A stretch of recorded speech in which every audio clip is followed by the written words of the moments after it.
Mga showbiz, kung hindi dahil sa dirty linen, malamang ay pa-abroad na umano si Jenica Garcia, anak ni Jean Garcia. Kasi nga dahil hiwalay na sila ni Alvin Oitinco, obligado na siyang magtrabaho dahil 2 araw ang anak niya. Kaya naman naalala niya ang sinabi ng kanyang nanay na kung sakaling gusto nitong magtrabaho sa ABS-CBN, pwede niyang tawagan si Deo Endrenal, head ng Dreamscape. Sabi sa akin ni Mama, anak, just in case na gusto mong mag-ABS-CBN, Sir Deo is a very trusted friend of mine. You can go to him. Noong panahon na yon, inisip ko talaga na mag-OFW na ako kasi 2 ang anak ko. So noong time na yon, sabi ko, kapalang ko na ang mukha ko. Magme-message na lang ako sa Viber kasi eto lang ang alam kong trabaho.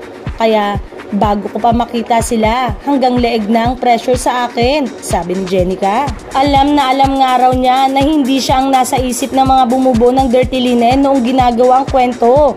Kaya sabi ko, gagalingan ko talaga kasi ayokong mapahiya si Sir Deo.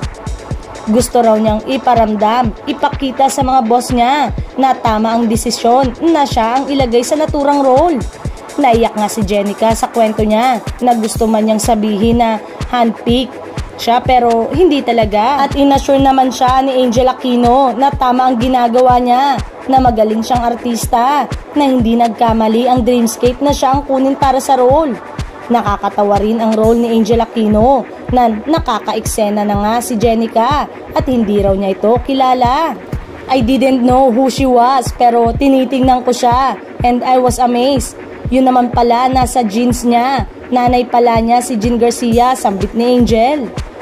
Walang masama para sa isang artista na siya mismo ang humingi ng trabaho. Sa panahon ngayon, hindi na uso ang pataasan ng pride. Di ba nga? Ang mga artista sa ibang bansa nag-audition talaga para sa mga role na gusto nila. At dito rin naman sa Pilipinas, maraming ganong kaso na kailangang mag-audition. Aba, kung hindi ginawa ni Marian Rivera yon sa Marimar, malamang hindi siya si Marian na sikat ngayon. Ganon din si Jane De Leon na kung hindi siya nag-audition for Darna, baka hindi siya ang bida ng Darna ngayon. At malamang maliliit na role pa rin ang ibinibigay sa kanya.